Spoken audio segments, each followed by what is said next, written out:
আসসালামু আলাইকুম, বিসমিল্লাহির রহমানির রহিম। প্রিয় দর্শক, দীর্ঘ বিরতির পর আপনাদের সামনে আসা, এখন থেকে মাঝে মধ্যেই আসা হবে কদাচিৎ। কারণ হচ্ছে দীর্ঘ সময় আমরা আমেরিকাতে সরকারের যে বিনা পয়সায় সহায়তা পেয়েছি সেটা দিয়েই সংসার চলেছে। এখন জীবিকার প্রয়োজনে আবারও কাজে যোগ দিয়েছি। তো মাঝে মধ্যে আসলেও সবসময় যে চুপ থাকবো তা না, গুরুত্বপূর্ণ যেসব বিষয়গুলো আছে সেগুলো নিয়ে কথা অবশ্যই বলতে হবে। কারণ আপনারা জানেন যে আমি আমার যে ইউটিউব চ্যানেলটা আছে, এই ইউটিউব চ্যানেলটা আসলে ব্যবসায়িক কাজে ব্যবহার করি না। এটা বাণিজ্যিক কাজের জন্য তৈরি করা হয়নি। আমি আমার বাক স্বাধীনতা, আমার ব্যক্তি স্বাধীনতা আমি আমার ইউটিউব চ্যানেল ফেসবুকের মাধ্যমে প্র্যাকটিস করি। যে কারণে গুরুত্বপূর্ণ যে ইস্যুতে আমি মনে করি যে আমার কিছু বলার আছে, আমার বলা প্রয়োজন আছে, সেটাতে আমি অবশ্যই কথা বলবো। আজকেও ঠিক সেই সঙ্গত কারণে আপনাদের সামনে আসা। অনেক মানুষই বলেন, আমার পরিচিত, আমার শুভাকাঙ্ক্ষী, কি দরকার, আমেরিকায় আছেন, ভালোই তো আছেন, সব চুপচাপ আছে, আপনার কথা বলা দরকার কি, আপনাদের কথা বলা দরকার কি? আসলে আমি তো মানুষ, তাই না? ধরুন ঢাকা চিড়িয়াখানার মধ্যে বিরাট বড় সিংহ, বিরাট বড় বাঘ ছোট্ট একটা খাঁচার মধ্যে আটকে রাখা গেছে। তার পৃথিবী ওইটাই, দিব্যি কিন্তু বেঁচে আছে। একজন মানুষকে এভাবে বাঁচানো সম্ভব না, কারণ তার ওই পশুর মতো প্রতিদিন খাওয়া, ঘুমানো আর জীবিকার প্রয়োজনে বাইরে যাওয়া, কাজ করা, এর বাইরেও আরও অনেক কিছু করার আছে। হয়তো কিছু মানুষকে আটকানো যায়। ধরুন বাংলাদেশে এখন যে পরিস্থিতি চলছে, মানুষের নানানভাবে নির্যাতন করা হচ্ছে, সে মানুষ কিন্তু দিব্যি বেঁচে আছে, কোনো ক্ষোভ নাই, বিক্ষোভ নাই, কিচ্ছু নাই, চুপচাপ আছে, তারা সহ্য করছে, দিনকে দিন মানিয়ে নিচ্ছে। কদিন আগে মন্ত্রিসভায় আলোচনা হয়েছে যে মহাসড়কগুলোতে জনগণের পকেট থেকে সংস্কারের জন্য টাকা নেওয়া হবে। জনগণের জন্য টাকা নেওয়া হবে, জনগণ রাস্তা ব্যবহার করে, জনগণের কাছ থেকে কি আর কোনো টাকা নেওয়া হয় না? তারা কি ট্যাক্স দেয় না? দিচ্ছে তো। তারপরে তাদের পকেট থেকেই টাকা নেওয়া হবে। এগুলো মেনে নেবে। কিছুদিন পরে আপনি হয়তো বিয়ে করতে গেলে সেটার উপরও ভ্যাট বসানো হবে। কতবার শ্বশুরবাড়িতে যাবেন সেটার উপরও ভ্যাট বসানো হবে। কতটা বাচ্চা নেওয়া হবে সেটার উপরও ভ্যাট বসানো হবে। আমরাও দিব্যি সহ্য করব। সব মানুষ না এভাবে সহ্য করতে পারে না। কিছু কিছু মানুষের আচার আচরণ পশুর চাইতে একটু আলাদা। আমি মনে করি আমি তাদের একজন, যে কারণে সব বিষয়ে যে চুপ থাকবো সেটা ভাবা ঠিক না। সব ঘাতেরই প্রতিঘাত আছে, কোনো কিছুই শেষ না। অতএব ব্যক্তিগতভাবে কেউ নিলে সেটাও ব্যক্তিগতভাবেই নেওয়া হবে। আজকে বাংলাদেশে উত্তরবঙ্গে একটি ঘটনা ঘটেছে, আপনারা সবাই জানেন যে একজন মানুষকে পুড়িয়ে মেরে ফেলা হয়েছে। তার অপরাধ কি? অপরাধ হচ্ছে তিনি কোরআন শরীফ পুড়িয়েছেন, এই অবমাননা করেছেন, এই কারণে তাকে পুড়িয়ে মারা হয়েছে। হেফাজতের আন্দোলনের কথা নিশ্চয়ই আপনাদের মনে আছে। সেই আন্দোলনে কোরআন শরীফ পোড়ানো হয়েছিল অসংখ্য। ধরুন আমি ব্যক্তিগতভাবে আমি কওমিদের পছন্দ করি, কিন্তু চরমনাইদের পছন্দ করি না। এর কারণ আমি আমার ভিডিওতে আগে বলেছি, সেটা নিয়ে বিতর্ক আনতে চাচ্ছি না। সবার মধ্যে একতা চাই। তো এই কারণে আপনার এই যে হেফাজতের বিভিন্ন ঘটনা ঘটলো, মাওলানা শফি সাহেব মারা গেলেন, কোনো বিষয় নিয়ে আমি কোনো কথা বলিনি, কারণ ঐক্য দরকার আসলে। তো এই যে চরমোনাইয়ের লোকজন, হেফাজতের রাতে যদি আমাকে কেউ বলে যে চরমোনাইয়ের এই লোকগুলোর মধ্যে কেউ একজন কোরআন শরীফ পুড়িয়েছে, সেটা আমি বিশ্বাস করব না। যে মানুষের মধ্যে বিন্দুমাত্র ঈমান থাকে যে 5 ওয়াক্ত নামাজ পড়ে সেই মানুষ কখনো কোরআন শরীফে আগুন দিতে পারে না। তাহলে কারা দিয়েছে সেই আগুন? যারা আজকে বাংলাদেশে বিভিন্ন জেলায় জেলায় মন্দির পোড়াচ্ছেন, তারাই কোরআন শরীফে আগুন দিয়েছেন। উত্তরবঙ্গের সেই ঘটনায় কোনো সাংবাদিক কোনো অনুসন্ধানী রিপোর্ট করতে পারছে না। যেই মসজিদে ঘটনা ঘটেছে সেই মসজিদের ইমাম সাহেবের সাথে জড়িত না, মুয়াজ্জিন সাহেবের সাথে জড়িত না, সেই এলাকার বিভিন্ন মানুষের সাথে কথা বলে জানা যাচ্ছে যে বহিরাগত, যাদেরকে তারা চেনে না, এমন কিছু মানুষ এই ঘটনার সাথে জড়িত। যে মানুষটা আগুন দিয়েছে সে মুসলমান ধর্মের কেউ না, সেটাও শোনা যাচ্ছে। আমাদের পার্শ্ববর্তী একটি দেশের ধর্মাবলম্বী তিনি, কিন্তু তাদেরকে আটক করা হচ্ছে না। আজকে পত্রিকাতে দেখলাম জামাত শিবির হচ্ছে সেই ঘটনার সাথে জড়িত। তো পরিস্থিতিটা যে সেদিকে যাবে আমরা জানতাম, কিন্তু যেটা বলতে চাই, এই ঘটনাটা ভারতের গোয়েন্দা সংস্থার সাজানো একটি নাটক। আপনারা যদি হিসেবগুলো মেলান, সেই ঘটনাটা ঘটার পর টেলিভিশন পত্রিকা এমনভাবে শুরু করলো যে সেই ঘটনাকে সবার সামনে মুসলমানরা হচ্ছে বাংলাদেশের সবচাইতে সাম্প্রদায়িক একটা গোষ্ঠী এবং মুসলমানদের চরিত্রটাই বোধহয় এমন, এরকমভাবে সেটা ফলাও করে বিবিসি থেকে ডয়েচে ভেলে সবাই চালানো শুরু করলো। কেউ অনুসন্ধানী রিপোর্ট করছে না, সেই এলাকায় যাচ্ছে না, কোথায় ঘটলো, কে আগুন দিল, কে মারলো, কেন মারলো, সেই কথা কিন্তু কেউ বলছে না। আরে ভাই, কতজন মানুষকে এ পর্যন্ত কোরআন শরীফ অবমাননার জন্য পোড়ানো হয়েছে? বাংলাদেশের রাষ্ট্রীয় একেবারে আয়োজনের মধ্য দিয়ে এই শাহবাগে বসে রাসূল সাল্লাল্লাহু আলাইহি সাল্লাম ইসলাম ধর্ম নিয়ে কটূক্তি করার সুযোগ করে দেওয়া হয়েছে। কজনকে পুড়িয়ে মেরেছে দেশের মুসলমানেরা?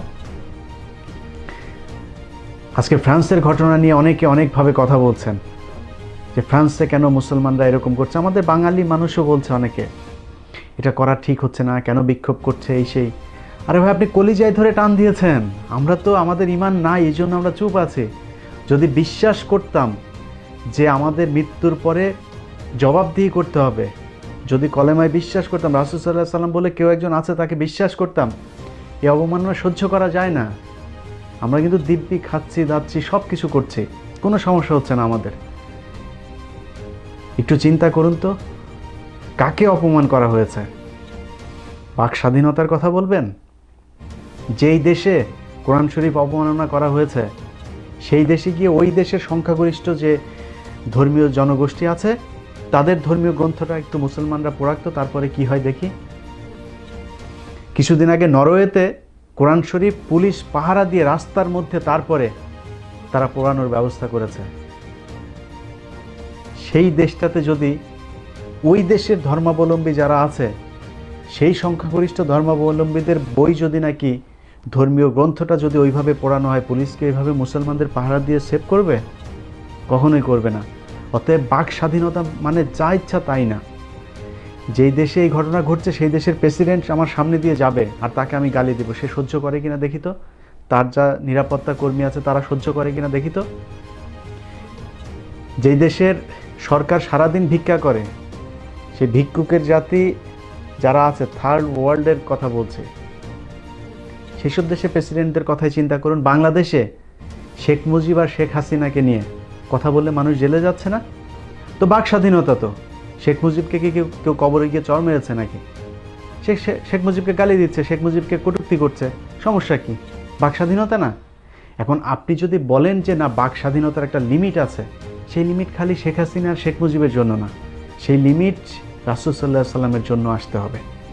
প্রতিটা ধর্মীয় যারা নেতা আছে, সেটা হিন্দু হোক, খ্রিস্টান হোক, বৌদ্ধ হোক, তাদের ধর্ম নিয়েও আমাদের সম্মান দেখাতে হবে। এখন আপনারা বলতে পারেন যে ভাই, আপনাদের মুসলমানেরা এতে অনেকে অনেক কথাবার্তা বলে।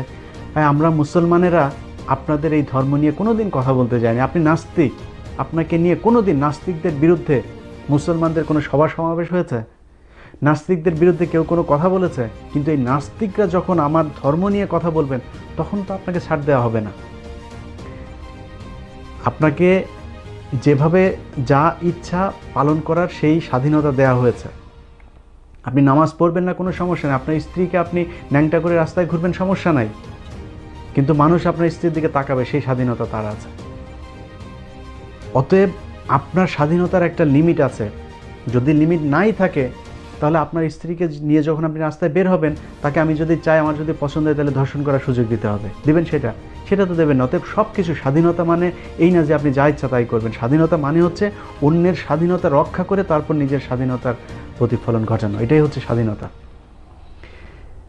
তো সেই জায়গা থেকে বাংলাদেশে আজকে আপনারা বলছেন যে যা ইচ্ছা তাই করা হচ্ছে, মুসলমানরা মানুষ পুড়িয়ে মেরে ফেলছে, সাম্প্রদায়িক গোষ্ঠী, এটা নিয়ে ব্যাপক আকারে মিডিয়াতে আলোচনা করা হলো। এরপরে ঘটল কি, গণস্বাস্থ্য কেন্দ্রের একজন কর্মকর্তা তিনি বললেন তার প্রতিষ্ঠানে কাউকে যেতে হলে তারপরে সেই জনস্বাস্থ্য কেন্দ্রের আপনার বিধি মেনে তারপর যেতে হবে। বিধিটা কি? মুসলমান ছেলেদেরকে টাকনুর উপরে কাপড় পরতে হবে আর মুসলমান মেয়েদেরকে হিজাব পরতে হবে।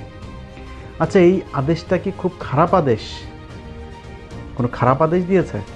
দেয় নাই তো। এখন বলবেন যে জোর করে চাপিয়ে দেওয়া হচ্ছে। সেখানে জোর করে কিন্তু কাউকে মারাও হয় নাই, কারো চাকরিচ্যুতিও করা হয় নাই, কিছুই করা হয় নাই। বরং কি করা হয়েছে, যেই ব্যক্তি এই আদেশটা দিয়েছিল তাকে ওএসডি করা হয়েছে। এখন আপনি যদি বলেন যে না ঠিক আছে, সে কেন এই আদেশ দেবে, একজনের উপর চাপিয়ে রাখা এইটা কেন করবে, তার শাস্তি হওয়া দরকার, মেনে নিলাম। এই পর্যন্ত টেলিভিশনে, পত্রিকায় যেইভাবে এই লোকটাকে ফোকাস করা হলো, এই লোকটা যেদিন বিজ্ঞপ্তি দিল সেই দিন থেকে শুরু করে লোকটা ওএসডি হওয়া পর্যন্ত, ডিবিসি, ৭১, সময়, এইসব টকশো নিউজ করে প্রতিটা টেলিভিশন পত্রিকা দেখলাম নিউজ করেছে এটা নিয়ে। একটা বিজ্ঞপ্তি দিয়েছে যে এই বোরখা, হিজাব পড়তে হবে আর টাকনুর উপরে কাপড় পরতে হবে। এটা মুসলমানদের দেশ, ৯৫% মুসলমানদের দেশ। ওইখানে বলা হয় নাই যে হিন্দুদেরকেও টাকনুর উপরে কাপড় পরে আসতে হবে। সেই বিজ্ঞপ্তিতে লেখাই আছে মুসলমানদেরকে পড়তে হবে। তো সেটা নিয়ে আপনারা কিন্তু কথা বললেন, সবাই একসাথে ঝাঁপিয়ে পড়লেন। কিন্তু যেদিন সিলেটের স্কুলে হিজাব টেনে খুলে ফেলা হয়েছিল, স্কুলে হিজাব পরে যাওয়ার কারণে, কোথায় ছিলেন এই মিডিয়া? কেউ তো আসেন নাই। অতএব বাংলাদেশে যুদ্ধটা আসলে আওয়ামী লীগ, বিএনপি, আওয়ামী লীগ, জামাত চলছে না। যুদ্ধ চলছে মুসলমান আর ভারতীয় দালাল, তাদের মধ্যে। সব কিছু তারা যেভাবে চাচ্ছে সেভাবেই হতে হচ্ছে। এর প্রমাণ হচ্ছে উত্তরবঙ্গে যে ঘটনা ঘটেছে তার পরপর আপনারা নিশ্চয়ই দেখেছেন যে বাংলাদেশের বিভিন্ন জায়গাতে হিন্দুদের মন্দির ভাঙা হচ্ছে, ঘর দুয়ার ভাঙা হচ্ছে, এসব করা হচ্ছে। কারা করছে এসব? একটা হিন্দুর বা একটা মন্দিরের ছোট কোনো ক্ষতি হোক, আমি একজন মুসলমান হিসেবে কখনোই চাই না। আরে ভাই, আপনি যদি একজন হিন্দুকে যদি আঘাত করেন, তার মূর্তি যদি আপনি ভেঙে ফেলেন, তাকে ধর্ম পালন করতে না দেন, এটাই যদি আপনার ইসলাম হয়, সে যদি মনে করে হ্যাঁ এটাই ইসলাম, সে তো জীবনে আপনার কাছে আসবে না। আপনার উদ্দেশ্য কি? মানে ওর মূর্তিটা ভাঙার উদ্দেশ্যটাকে একটা আপনার এইম তো থাকতে হবে। সেটা কি? সেটা যদি হয় তাকে আপনি ইসলাম ধর্মে আনবেন, তার মূর্তি গিয়ে আপনি ভেঙে দেবেন আর সে আপনার ইসলাম ধর্মে আসবে কখনো? আপনার তার সাথে ভালো ব্যবহার করতে হবে, তাকে বোঝাতে হবে যে ভাই দেখো তুমি যেটা করছো, এই যে এত কষ্ট করছো, তো এটার জন্য যদি মৃত্যুর পরে যদি নাকি দেখো এটা সব ভোগাস, তাহলে তো আর কি হলো? একটু চিন্তা করে দেখো, তুমি তোমার ধর্ম পালন করো, আমাদের এই যে কোরআন শরীফটা একটু বাংলায় পড়ো, পড়ে দেখো যে আসলে কি আছে এটার মধ্যে। বলেন বুঝায়, বুঝলে বুঝবে, না বুঝলে নাই। কিন্তু আমি মনে করি না যে কোনো মুসলমান কোনো মন্দির, কোনো হিন্দুর বাড়িঘরে কখনো সাম্প্রদায়িক কারণে, ধর্মীয় কারণে কোনো দিন হামলা চালায়। এসব কারা করে সেটা আপনারা জানেন। যখন যারা রাজনৈতিক দলের ক্ষমতায় থাকে তখন হিন্দু সম্প্রদায়ের জমি, এটা শুধু হিন্দু না, যারা দুর্বল চিত্তের মানুষ, যারা দুর্বল একটু এলাকার মধ্যে তার কোনো প্রভাব নাই, তার জমি জায়গা বাড়িঘরই তারা দখল করে। এটা ধর্মীয় কারণে হয় না, এটা স্বার্থের কারণে ঘটে। অতএব সেটাকে সাম্প্রদায়িক একটা তকমা দেওয়ার কোনো সুযোগ নাই। সেই ঘটনাকে কেন্দ্র করে ভারতের একজন পার্লামেন্টেরিয়ান তিনি ঘোষণা দিলেন বাংলাদেশে ভারতের সেনাবাহিনী ঢোকাবেন। এবার হিসাবগুলো আপনারা একটু মিলায়ে দেখেন যে উত্তরবঙ্গের ঘটনা, হিন্দুদের বাড়িঘর পোড়ানো, তারপরে আমাদের গণমাধ্যমে এগুলোকে ফলাও করে প্রচার করা, এইসবের মধ্যে কোনো যোগসূত্র আছে কিনা। আমি বাংলাদেশের প্রতিটি মানুষকে বলতে চাই, সেনাবাহিনী গত 2 দিন আগে প্রজ্ঞাপন একটা বিজ্ঞপ্তি দিয়েছে। সেই বিজ্ঞপ্তিতে আইএসপিআর বলেছে যে সেনাবাহিনীর অবাঞ্ছিত কিছু কর্মকর্তা সদস্য তারা বিভিন্ন দেশে গিয়ে আপনার সেনাবাহিনীর বিরুদ্ধে কুৎসা রটনা করছে, তাদের বিরুদ্ধে ষড়যন্ত্র করছে। তো ষড়যন্ত্রের যে কথাগুলো বলা হচ্ছে সেটার জবাব দেন। তারা অবাঞ্ছিত না বাঞ্ছিত সেটা আমাদের জানার দরকার নাই, যে কথাগুলো বলা হয়েছে সেটা সত্য কি মিথ্যা সেটার জবাব দেন। আব্দুল আজিজ সাহেবের যে বক্তব্য প্রচার হয়েছে শেখ হাসিনার সাথে, সেটা সত্য না মিথ্যা সেটার জবাব দেন। আমরা শুনি যে হ্যাঁ না ঠিক আছে, উনি বলেছেন যে এটা আমার বক্তব্য না, সেই বক্তব্য তো দিচ্ছেন না। সারোয়ার্দী যখন আলোচনা করলো তখন বলা হলো যে সারোয়ার্দীর বউয়ের এই চরিত্র খারাপ, সারোয়ার্দী 3টা বিয়ে করেছে 4টা বিয়ে করেছে। আরে ভাই, তার বিয়ে করেছে এটা নিয়ে তো সমস্যা না। সে যে অভিযোগ করেছে যে বাংলাদেশের সেনাবাহিনী এখন ভারত নিয়ন্ত্রণ করছে, এটা সত্য কি মিথ্যা সেটা বলেন। যাদের সেই 71 নিয়ে এখনও কষ্ট আছে বুকের মধ্যে, তাদের আজকে ভারত যখন বলে যে বাংলাদেশে তাদের সেনাবাহিনী পাঠাবে, খারাপ লাগে না? একটুও কষ্ট হয় না? আপনারা এত দেশপ্রেমিক মানুষ, মুক্তিযোদ্ধা, মনে হয় না খারাপ লাগে না একটু যে দেশটার উপরে এরকম আঘাত করছে ভারত একটার পর একটা? আজকে যারা এসব সহ্য করছেন আর আমরা যারা কথা বলছি তাদেরকে উল্টো পাকিস্তানপন্থী, তারপরে দেশদ্রোহী এসব কথাবার্তা বলছেন, তাদের কাছে খুব হাত জোর করে বলতে চাই ভাই, দেশে আয়, দেশে আসলে এই করে ফেলবো সেই করে ফেলবো। বা এই পর্যন্ত আপনাদের পেছনের অনেক ইতিহাস আছে না, ওগুলো কিন্তু দেশে বসেই করছে, কিছুই করতে পারেনি তাদেরকে। যারা আপনাদের বঙ্গবন্ধুর পুরো গোষ্ঠী শুদ্ধ খুন করেছে তাদেরকে কিছুই করতে পারেনি, দেশে ছিল কিন্তু তারা। জানেন খন্দকার মোস্তাক কত সালে মারা গেছে? একটু খোঁজ নিয়ে দেখেন।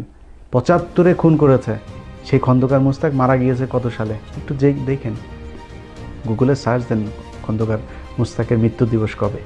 এতগুলো বছর সে বাংলাদেশে ছিল, মুস্তাক, খন্দকার মুস্তাক। আর আমরা ইলিয়াস দেশে গেলে আপনি কি করে ফেলবেন ভাই? কেউই কিন্তু বাড়িঘর নিয়ে বাইরে যাইতে পারবে না। হ্যাঁ, বাড়িঘর সবারই থাকবে দেশেই। অতএব কথাবার্তা বলার সময় একটু হুশ করে তারপরে বলেন। কার কখন কোন দিক থেকে কোন সময় খারাপ হয়ে যায় সব কিছু দেখছি, খুব গভীরভাবে দেখছি। সব কিছুরই একটা প্রতিক্রিয়া আছে, প্রতিটা ক্রিয়ার একটা বিপরীত প্রতিক্রিয়া আছে। দেশে যা ঘটছে একটু মগজ খাটিয়ে দেখেন, কারা আসলে সত্য বলছে আর কারা মিথ্যা বলছে।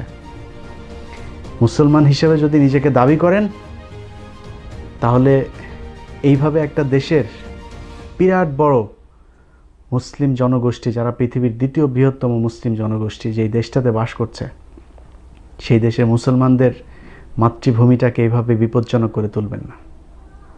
আল্লাহ হাফেজ।